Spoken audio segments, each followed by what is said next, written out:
where guys get like totally screwed up, right? They will go complete opposite. And if something needs to be done around the house, like cleaning the gutters, for instance, uh, and their wife's not banging them, they'll just flat out refuse to do that stuff. It's like, well, that stuff still needs to get done. You know what I mean? So this is where uh, taking the lead on the stuff and doing it because it needs to get done is a better way of going about life than doing it because you're trying to get sex out of her, right? Because if you're doing it because it needs to get done, like you don't care if you're having sex or not, it needs to get done, right? You're just doing it because you're doing it, and you're taking the initiative and taking the lead on it, and she doesn't have to bug you about it.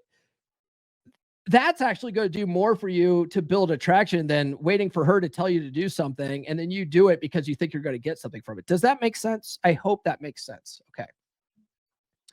The next concept here is confidence and leadership. And like Aaron Clary read my book and he hates that I talk about leadership so much in the book, but it is paramount that I beat that into your fucking skull so that you can understand that that's your job. You are the masculine leader in this relationship. Okay. If you don't want to do that, then long-term relationships just aren't for you. Okay. It's just not for you. Just spin plates forever. You don't have to you have to really lead that much when you do that. Okay. But if you're going to have a family, if you're going to be a father, if you want that kind of life, that's your job. Okay. It's part of the deal. But confidence is the cornerstone of male attractiveness.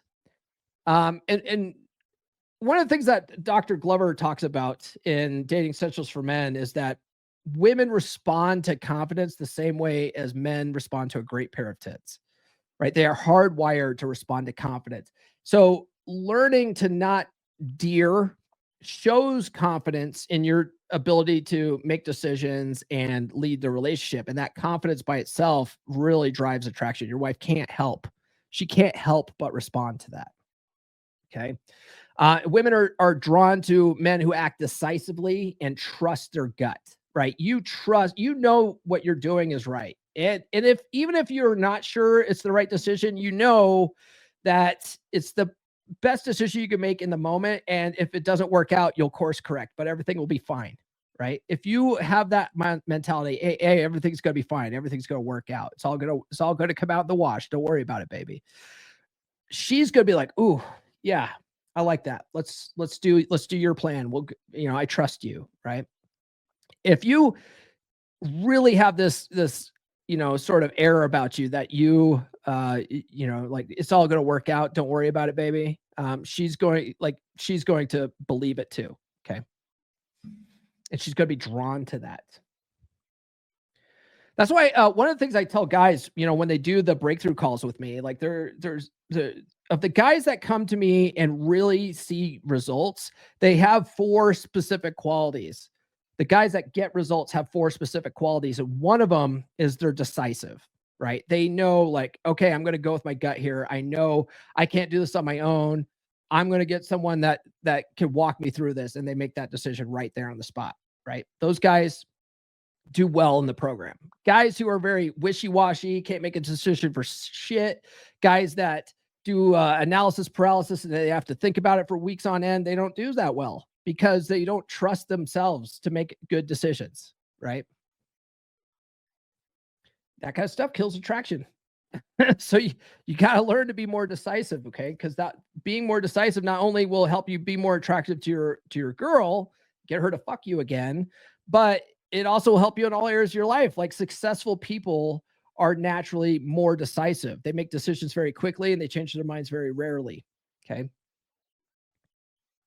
And then constantly seeking approval signals insecurity and kills attraction. So a big problem with guys who are indecisive too, right, is that they need to talk to their wife. Oh, I got to talk to the wife about this. I got to bounce things off her. I got to get her analysis on this. Well, that's essentially approval seeking behavior. And then she loses attraction to you. That basically makes her the decider.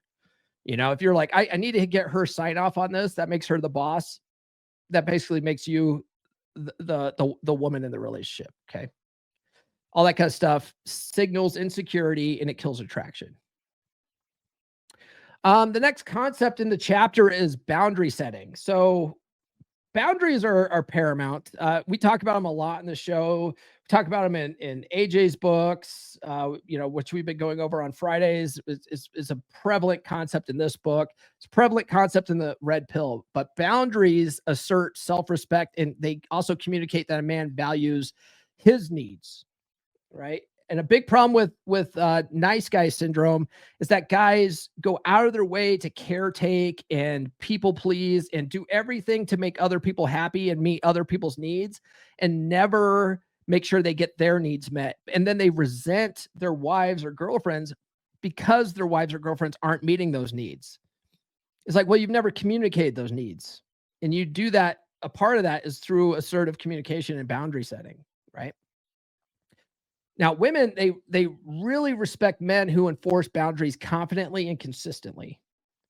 And a part of that is just because it builds structure around the relationship. Like, women's natural instinct and their feminine nature is chaos. It's chaotic. That's why women are like all about drama and stuff like that. They're hyper led by emotions. And that's why they really seek a man that is good with that has good solid frame, that's emotionally durable, that can set those boundaries, because it provides the necessary structure to make her feel safe and secure in an unsecure world, right? And then boundaries also create healthy tension. A lot of guys are going around all the time trying to squash any tension they have in a relationship, and that kills attraction. Women need that tension for that sexual chemistry to develop. And so just setting boundaries creates healthy emotional tension, right? I call it healthy emotional anticipation and tension, heat. It creates that heat, and that sustains attraction in the long term, right? Attraction and respect. The next concept here, it's probably going to be a short episode. It's hard to tell because I had to actually record this in 2 parts because of the camera issue. But it's probably going to be a short episode today, but that's okay. That's okay. We're going to be live again here on Friday. This is the last pre-record. The next concept is authenticity and strength. So a big thing, a big reason why women test men, right? We call them shit tests or fitness tests or frame checks or whatever, is women can intuitively sense when a guy is being inauthentic, right? And so a lot of this is why like pickup artistry doesn't work for long-term relationships. It works fine for hookups, but it's because you're putting on a facade, you're putting on an act. It's not a part of who you are. You're not really being authentic, right? So women can sense this over time. They're like, wait, this guy's a fraud, right? This guy's a fake. And they do that by testing, right? They're shit tests. They sort of weeds out guys' inauthenticity. So they can sense this, and they can sense actions motivated by neediness and stuff. And they can do that through the way they test you and not comply with what you're saying and whatever it is that you're doing. Okay. So a part of all this stuff, and one of the reasons why my book is so repetitive, is to build that into you so it's a habit, so you do it without thinking about it, so it becomes a part of who you are, so you are more authentic, right? It's about becoming the best possible version of yourself without even have to think about it, okay? Because women can sniff that out. So once you become more authentic, you really authentically improve yourself and increase your sexual market value. That authenticity, what it does is it involves leading with values and actions aligned with personal integrity. And but you've got to make that a part of who you are, or else women are going to sniff right through that stuff, right? That lack of authenticity, it's going to erode your masculine presence, and it's going to diminish the polarity. She's going to know you're a fraud, right? So you can't fake it. This is one of those things you can't fake it till you make it, right? Because you might be able to fake it for a while, but if you can't maintain frame, if you can't set boundaries, if you can't do all that kind of stuff, she's going to know, hey, this guy's a fraud. New episodes every Monday, Wednesday, and Friday. Subscribe now.